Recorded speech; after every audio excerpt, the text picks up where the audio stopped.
FSJU Actu, une émission présentée par Benjamin Sidbon. Chères auditrices, chers auditeurs, bienvenue dans l'émission FSJU Actu, l'émission qui vous permet de tout savoir sur l'actualité, les projets, les événements du Fonds social. Aujourd'hui, je vous propose une émission un peu technique, mais ô combien importante pour comprendre le fonctionnement du Fonds social juif unifié, ici, dans sa région, mais aussi au niveau national. Comme vous le savez, le Fonds social juif unifié est une loi 1901 reconnue d'utilité publique qui redistribue l'intégralité des fonds qu'il collecte toute l'année. C'est-à-dire qu'au 1er janvier et au 31 décembre, le Fonds social juif unifié a 0 sur les comptes. Je m'explique, c'est-à-dire que toute l'année, notre objectif est de collecter de l'argent pour le redistribuer, et au 31 décembre, l'intégralité de cette collecte doit être entièrement redistribuée. Ainsi, au 1er janvier, il y a exactement 0 € sur les comptes en banque du Fonds social, puisque l'intégralité de notre collecte n'a pas encore été faite au début de l'année. Ainsi, toute l'année, nous redistribuons sur différents canaux la collecte du Fonds social. Ainsi, nous avons les bourses, que vous commencez à connaître maintenant, puisqu'on en parle souvent. Vous avez des bourses cantines, des bourses vacances, des bourses handicap. Je le rappelle, ces bourses-là sont des bourses qui permettent à des familles, soit de manger à la cantine, soit de partir en vacances pour les enfants, soit à des publics handicapés de pouvoir bénéficier de vacances ensoleillées comme tout le monde. Ainsi, nous avons des bourses cantines. Le montant est encore une fois très transparent et en plus il vient d'être annoncé aux écoles pas plus tard que la semaine dernière. 280 000 € de bourses cantines ont été distribuées à des parents et donc à des enfants qui mangent au moins un repas chaud par jour à l'école grâce à ces bourses qui sont des bourses cantines. Par le biais de nos écoles, nous distribuons ces bourses-là parce que nous savons exactement qui sont les personnes qui en ont le plus besoin. Et encore une fois, nous travaillons avec les écoles pour que la redistribution soit optimale. Ainsi, ces bourses-là vont directement aux familles dans le besoin. Ainsi, nous avons aussi des bourses vacances, et là nous travaillons avec tous nos centres aérés, tous les mouvements de jeunesse, toutes les colonies de vacances, pour pouvoir, encore une fois, détecter les familles qui sont le plus en besoin, plus en souffrance, et permettre à des enfants de partir en vacances, donc notamment toute l'année, pas seulement pendant l'été, mais aussi pendant les vacances d'hiver, vacances de février, pour pouvoir effectivement permettre à nos enfants de partir, mais aussi dans nos colos, de créer une mixité sociale qui est si importante pour pouvoir effectivement avoir, un panel d'enfants le plus large possible. Enfin, ces bourses vacances sont demandées tout au long de l'année par les familles directement. Il y a un lien, c'est très simple, pour pouvoir faire la demande, ou alors par les organismes de vacances qui en font la demande pour les parents. Ce qui est sûr, c'est que toute l'année, les parents peuvent effectivement s'orienter vers le CASIM pour faire ces demandes de subvention, ces demandes de bourse, et directement avoir ce qu'on appelle nous des tickets vacances toute l'année pour pouvoir partir en fonction du nombre d'enfants, en fonction des revenus restants par jour à la fin du mois pour les familles, et donc bénéficier de ce ticket vacances pour partir toute l'année. Alors ça peut être utilisé encore une fois sur les vacances de décembre, sur les vacances de février, sur les vacances d'août, etc. Tout ce qui est sûr, c'est que ça va directement aux familles qui en ont le plus besoin. Enfin, la bourse handicap est une bourse qui est octroyée bien évidemment à un public handicapé pour permettre à ce public de partir joyeusement, chaleureusement en vacances, mais surtout dans nos colonies de vacances, qui sont des colonies de vacances ouvertes à tous. Et enfin, avec un soutien, un accompagnement médical le plus approprié.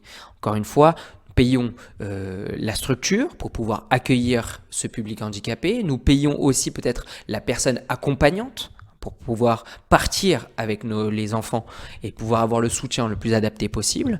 Et nous finançons aussi nos structures. Je veux bien sûr parler par exemple des EI qui cette année ont monté un camp permettant d'accueillir un public handicapé, permet d'accueillir ce public de plus en plus large, que le camp soit de plus en plus adapté pour effectivement prendre en compte ce public qui a besoin d'accompagnement, qui a besoin de soutien, qui a besoin, peut-être aussi d'un temps un peu plus long Et bien évidemment, le Fonds social juif unifié accompagne aussi la structure, accompagne les EI pour que ce camp soit adapté pour ces personnes-là.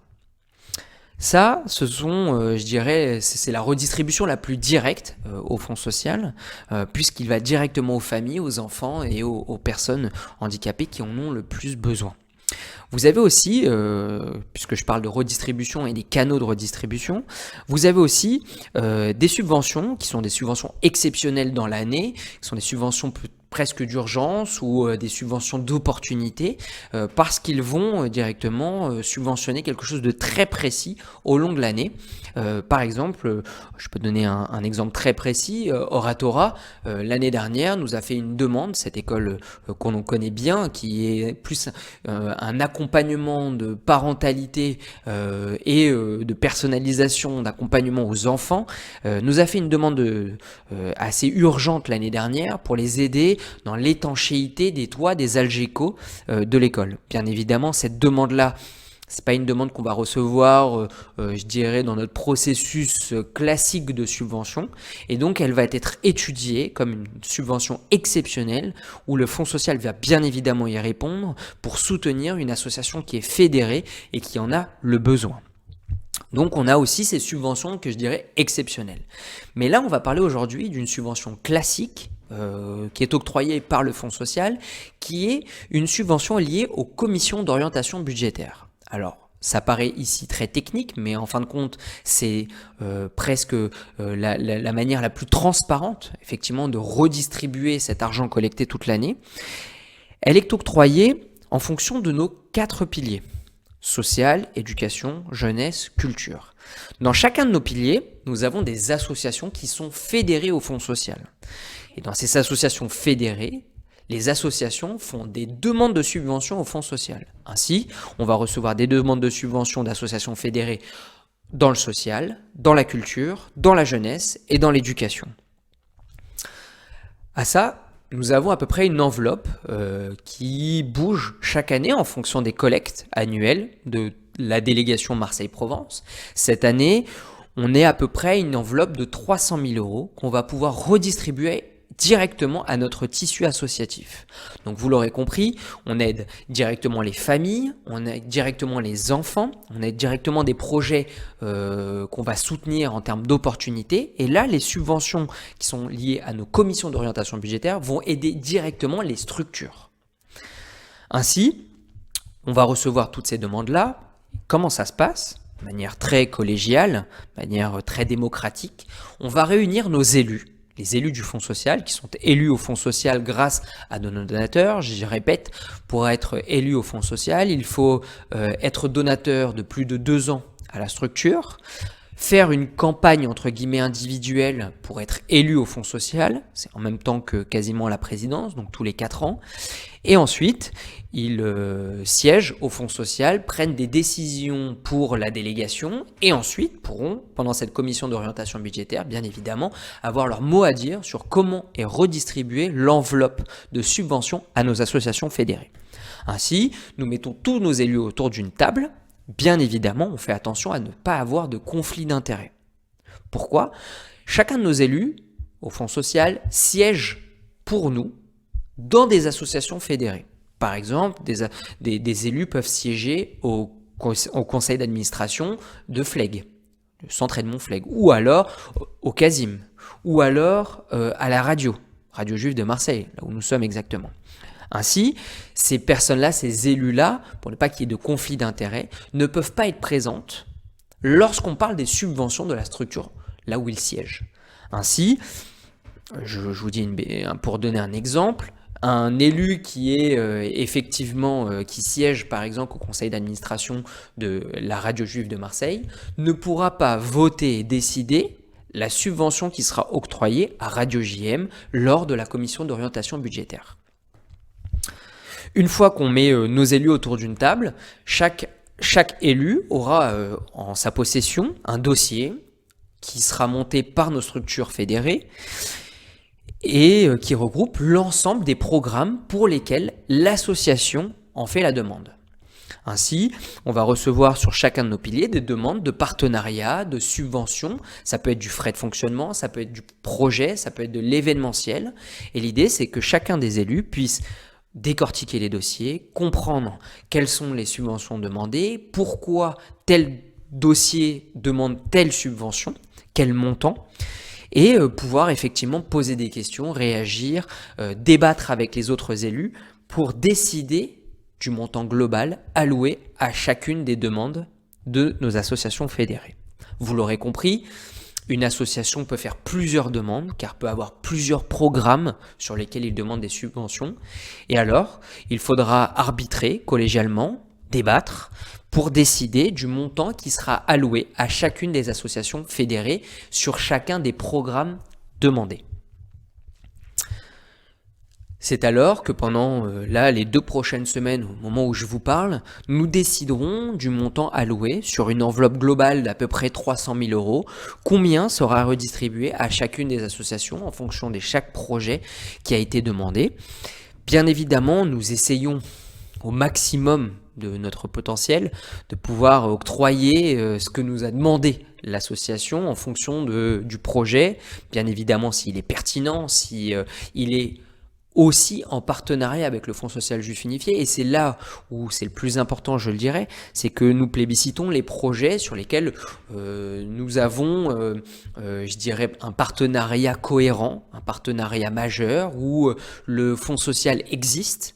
Parce que vous le savez, comme toutes les fondations, comme toutes les associations, nous avons, et c'est pour ça que cette émission existe, un déficit de communication, un déficit de compréhension auprès du public, et c'est aussi ça qu'on demande à nos associations fédérées, c'est qu'ils soient ambassadeurs de la structure du Fonds social juif unifié et puissent en parler, puissent grâce à ces projets-là parler du Fonds social et dire à quel point, à quel stade, à quelle hauteur le Fonds social contribue à leurs actions.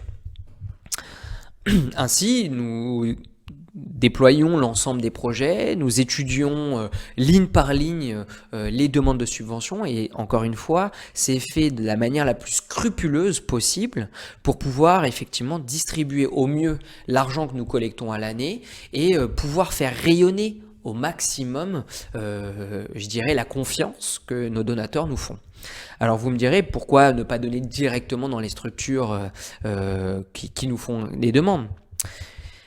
Le Fonds social est l'acteur le plus professionnel qui existe aujourd'hui dans les associations juives et je dirais peut-être l'acteur le plus majeur aussi dans la communauté.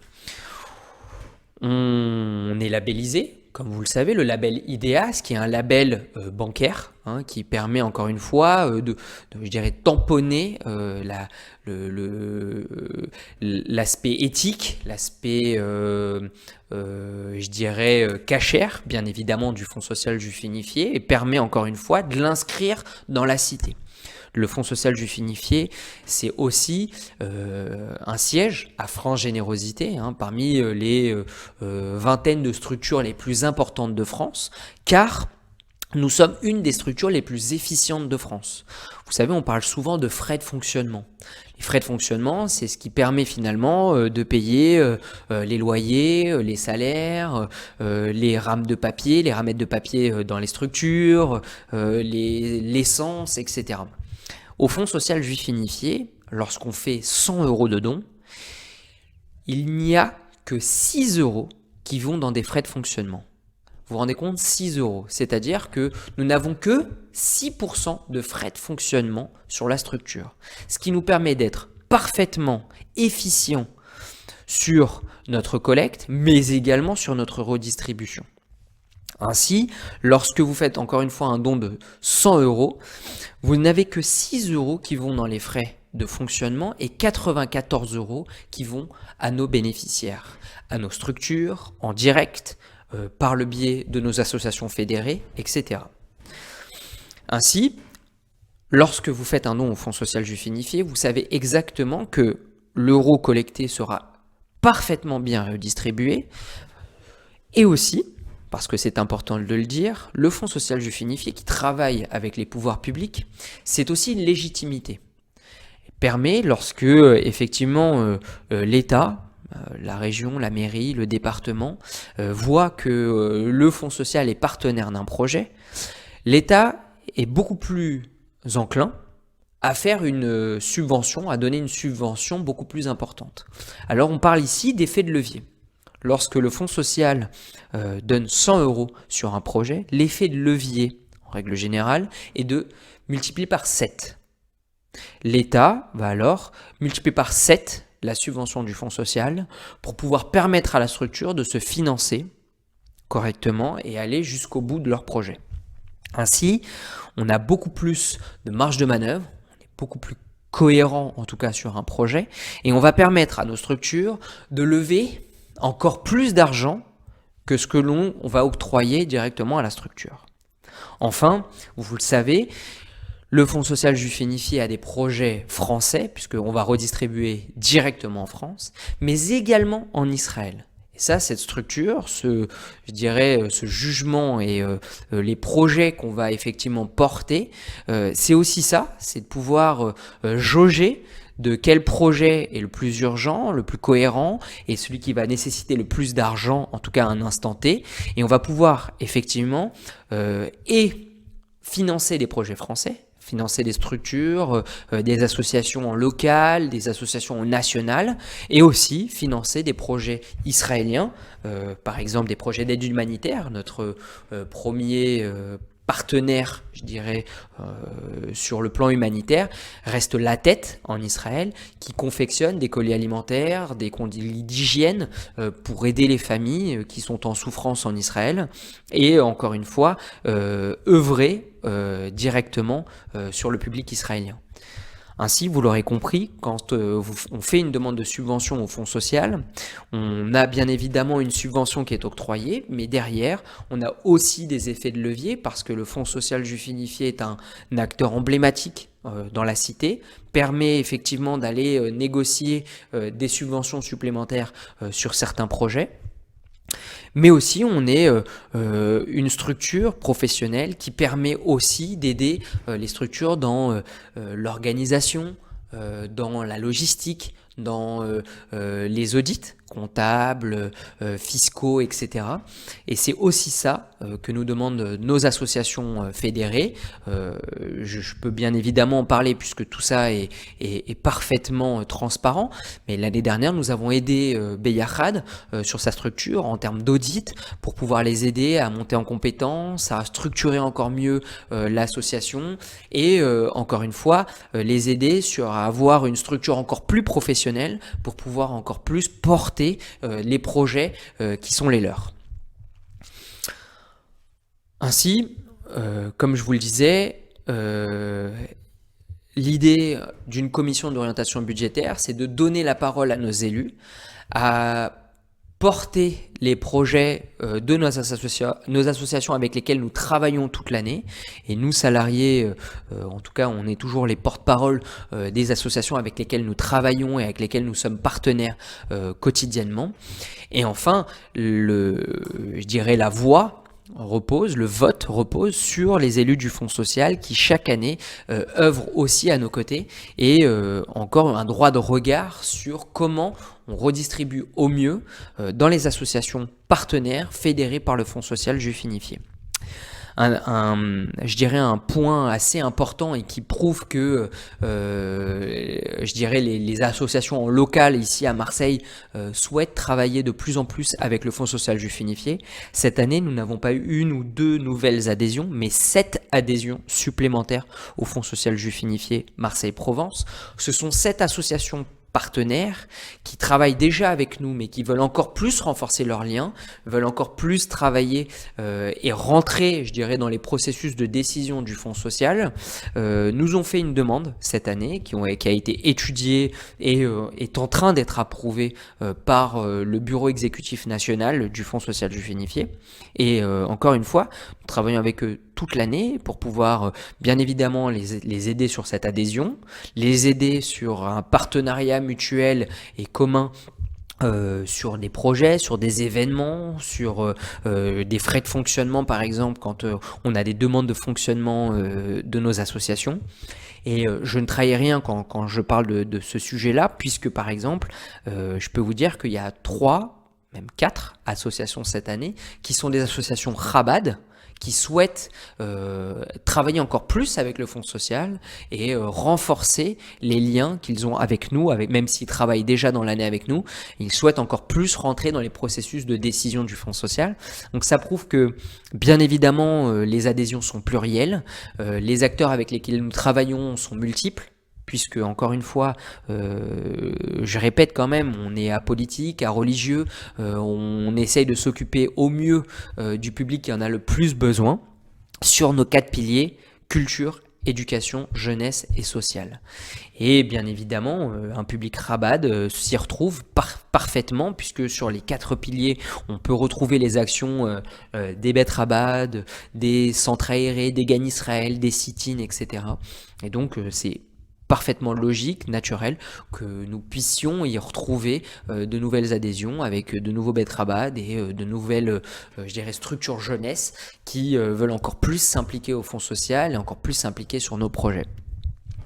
J'espère que pour vous, c'est un peu plus clair, je dirais, la redistribution des bourses, des subventions et des subventions exceptionnelles projets au Fonds social juif unifié. J'espère que cette émission a été éclairante pour vous. Si vous voulez encore plus vous engager, n'hésitez pas. Nous avons toujours besoin de forces vives au Fonds social et de nouvelles personnes pour penser et réfléchir aux nouveaux projets. Si vous qui nous écoutez, vous avez une structure, une association Marseille-Provence et que vous souhaitiez vous inscrire dans des projets au Fonds social, n'hésitez pas aussi à prendre contact avec nous. Et si enfin vous êtes donateur, ou non donateur au Fonds social, et que finalement vous avez compris quel impact un euro donné au Fonds social avait tout au long de l'année, n'hésitez pas aussi à faire un tour sur fsju.org pour aller directement sur le site internet du Fonds social, mais surtout sur Instagram, Facebook, FSJU Marseille-Provence, pour avoir toutes les informations, les projets, les événements du Fonds social ici en local, sur sa délégation Marseille-Provence. Vous allez voir que on chôme pas. On a plus d'une 60aine de projets à l'année, on a beaucoup d'événements, des partenariats forts, et encore une fois, vous comprendrez à quel point l'argent que vous nous confiez est un argent investi correctement et encore une fois redistribué avec, je dirais, le plus de cohérence possible. J'espère encore une fois que cette émission vous a été éclairante. Merci infiniment pour votre soutien et encore une fois pour votre écoute. N'hésitez pas, suivez-nous sur les réseaux sociaux. Vous pouvez envoyer directement vos dons fsju.org, 4 impasse Dragon et bien évidemment n'hésitez pas si vous avez des remontées, si vous voulez nous faire des commentaires, vous pouvez les faire directement sur ces canaux-là. Merci infiniment et à la semaine prochaine.